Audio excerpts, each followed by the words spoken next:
Hey friends, several weeks ago I got a question here in the comments and I'm finally getting around to addressing it. It's this one. Have you figured out what atheism is yet? Okay, I didn't feel any particular rush to answer that since I recognized the name. Jerry Wallington has a history of trolling. For example, this from my blog. Charming, eh? Dawkins fanboy, plus misogynist, plus fat phobic. Don't try to harass him, though. Even though he included his Twitter handle, he was suspended long ago. He's also blocked on Fringula and has been blocked on this YouTube channel. So enough about him. What's the answer to the question? Yes, I have figured out what atheism is about for me. Actually, I figured out my personal understanding of atheism decades ago. And yeah, I'm a militant atheist. These are my views, though, not necessarily representative of all atheists. Although I do feel free to judge you negatively if you disagree substantially with me. Just as you can feel free to hate me reciprocally. I do know that many do and aren't shy about telling me. So, let's start with Diderot, the French encyclopedist from the 18th century. I think we'd get along famously if he weren't dead and if I spoke French. He's probably best known for this aphorism.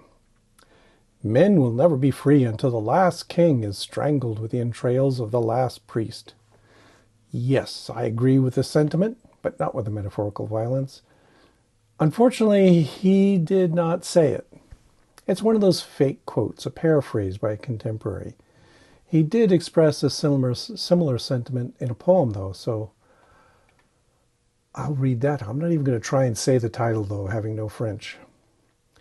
If mankind dared but to listen to the voice of its heart, changing suddenly the language it would say to us, as it would to the animals of the woods, nature created neither servant nor master, I seek neither to rule nor to serve. And its hands would weave the entrails of the priest for the lack of a cord with which to strangle kings. Yeah, isn't that lovely?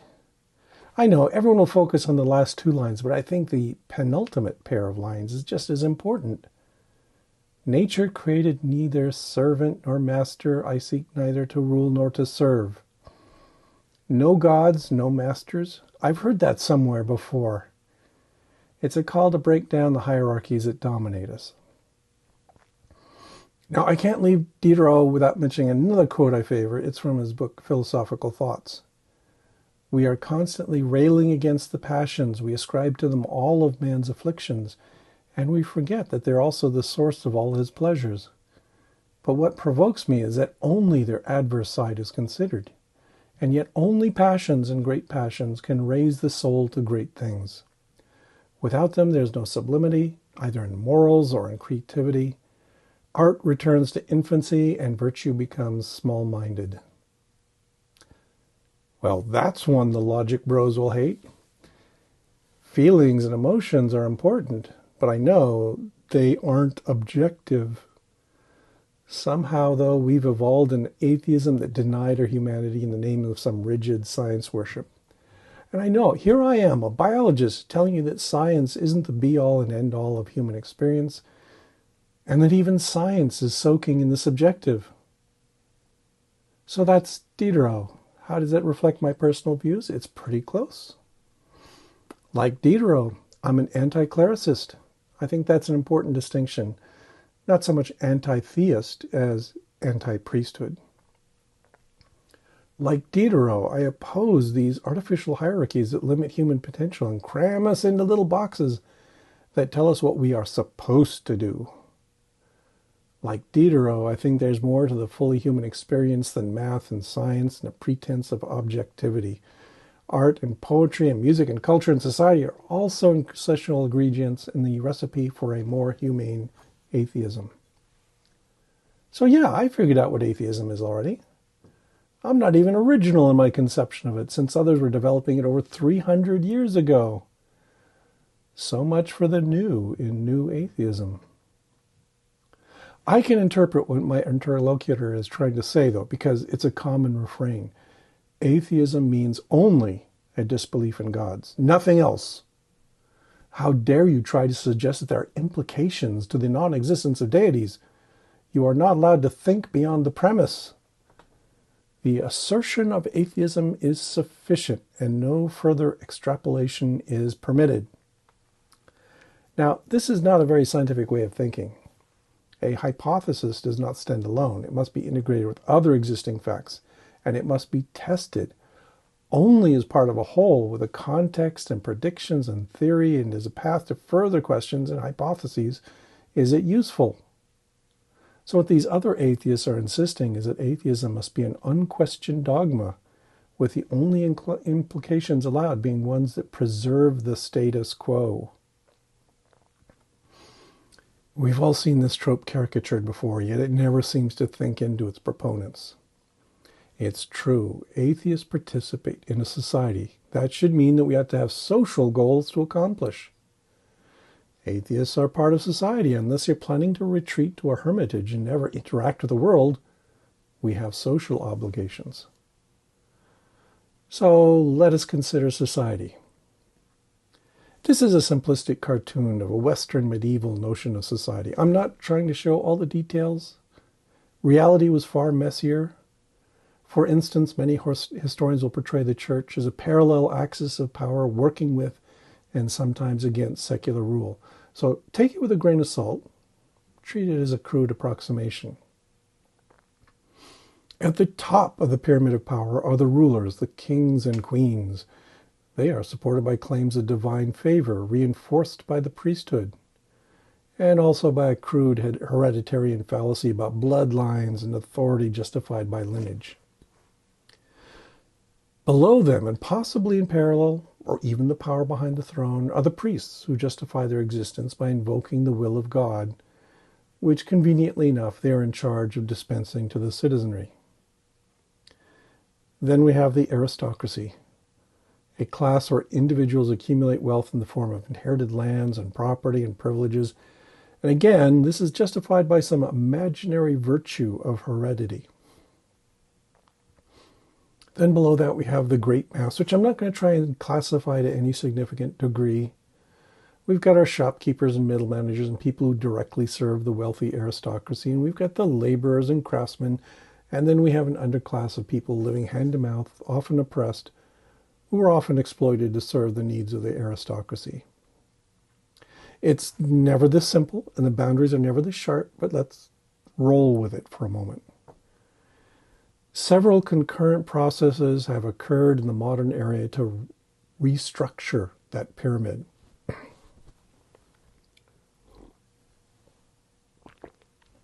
So we've had the successes of science to undermine belief in God. Materialism seems to work so much better, you know? So atheists and agnostics, and even some religious freethinkers, managed to mostly kill God. Then we started to get rid of kings and queens. Here in the USA, we made it explicit and threw them out with a revolution, although other countries seem to have succeeded without the bloodshed, creating constitutional monarchies or reducing their monarchies to an entirely ceremonial role, or just squeezing them out altogether with legal reforms. And then the priesthood was diminished in power. We didn't quite carry out Diderot's suggestion. But instead, we set them to the side of the main axis of power, which also could be argued was a medieval idea too, essentially leaving them alone, but simply leaving them out of the chain of command. Again, the U.S. was explicit in our Constitution. Sort of. We don't pay attention to the Constitution much in that regard. But other countries effectively did the same thing by, for instance, setting up an official state religion. The U.S. solution was not very satisfactory. So at the same time, religions were granted incredible privileges, like freedom from taxation and policies that look the other way at outrageous violations of common decency. So here's where we stand now. No gods, no kings. The priests are still around, and some are constantly pestering everyone to reinstate a theocracy to varying degrees of effectiveness. We're still left with an aristocracy of wealth. Here in the U.S., that's also implicit in the Constitution. It was originally intended that America be ruled by propertied white men. Our reverence for a kind of pseudo-capitalism has meant that the fortunate few with vast amounts of inherited wealth can make that wealth vaster and vaster. Why, hello, Jeff Bezos and Elon Musk and Bill Gates, you parasitic scum. The American Revolution and the evolution of democratic societies in other countries will not be complete until we clean this all up. It ought to be part of the atheist agenda to participate in this transformation. But keep in mind, there are also many theists who will agree with my priorities. That we can find common cause with believers does not mean that this isn't an atheist project too.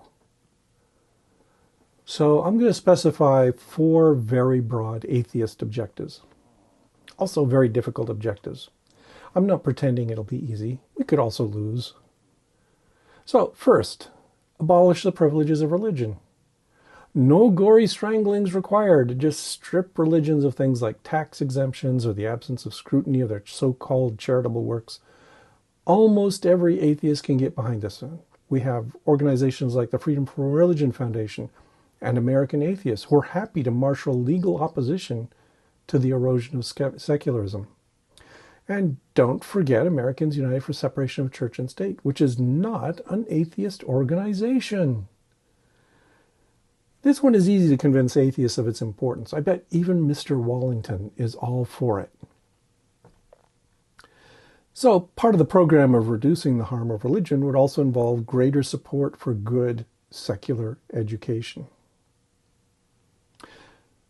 The second objective is obvious, but it will make our knee-jerk capitalist libertarian colleagues gasp in horror. We need to eliminate the privileges of excessive wealth. Billionaires and the unregulated capitalism that produces them must be taxed out of existence. If we must, I guess we could demand that they produce lengths of intestine that we can use on the repulsive preachers of the prosperity gospel. That's one strategy. Just joking. No, don't do that. Just tax them all, okay? Tax them right down into the middle class. That's what I'm in favor of. Thirdly, it ought to go without saying that the humanist mission ought to be to uplift the poor and oppressed. Atheists ought to support a universal basic income. We ought to be lining up to agree that Black Lives Matter, equality for women, trans rights. Let's remove the knees of the jackbooted thugs we call police from the backs of the people. End the drug war. Universal health care. I told you none of this would be easy, but it's all part of the idea that the non-existence of gods leaves us all obligated to rely on our fellow human beings and build communities that provide a moral framework for our lives, free of the priesthood. Fourthly, we must protect and sustain the environment. It'd be a shame if something happened to the planet and all of us atheists ended up dead. That would be an effective way to prevent those objectives from being accomplished. Right now, it seems our society is mainly geared to protect and sustain the extraordinarily rich. We need to shift our priorities. Okay, you can ask me what atheism is, and this is my answer. What atheists should do is not unique to atheists, but a shared goal derived from our common humanity. Shoulders to the wheel, everyone. We must get these things done. At the last, let me leave you with a few words of wisdom from the brilliant Peter Kropotkin. One of the accusations often leveled at atheists is that we lack a basis for morality, but Peter provides a challenge to that idea. So he says, men passionately desire to live after death, but they often pass away without noticing the fact that the memory of a really good person always lives. It is impressed upon the next generation and is transmitted again to the children. Is that not an immortality worth striving for? Far better than the imaginary fantasies provided by religion. In the long run, the practice of solidarity proves much more advantageous to the species than the development of individuals endowed with predatory inclinations. See billionaires mentioned above. Okay, pay attention to Peter.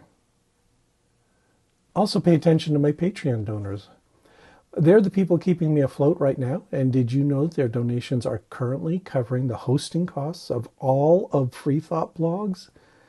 It's not just me benefiting from those donations. It's also all of the writers on the network and all of you. It's those donations that let us get rid of all the ads on the network. So sign up at patreon.com. All I ask is a flat donation of $1 a month.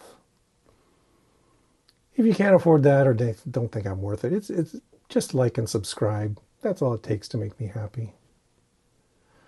Okay, also you may have noticed the background on this video. It was taken on the lands of the Quileute Nation at La Push in Washington State. It was gray and misty and raining continuously with a strong wind. My favorite kind of weather. In my favorite place. I have got to go back there again. Maybe this summer I'll get a chance to escape. We'll see. Also, let me just comment on one other thing. I am back on the drugs again to heal up this annoying tendinitis that's been afflicting me for the last few weeks. And along with those drugs comes a sore throat. So I'm sitting here drinking tea with honey, and just my voice might come off as a little scratchy and unpleasant. Sorry. I'm working on that too. A couple more weeks, I'm hoping I'll be off of all this and back to normal and out there hunting spiders, which is what I really ought to be doing right now. Except when you can't walk very well, it just doesn't work. Yeah, so I'll be back to hunting spiders, and maybe I'll be posting more spider videos here. Tell me down below in the comments if you want to see more spiders, because I would love to do a few more spider videos. It's just that they kind of repelled the audience, it seems. Okay, so thank you for listening. We will talk to you later, and I hope you can share your view of what atheism is in the comments down below. Thanks again. Talk to you all later.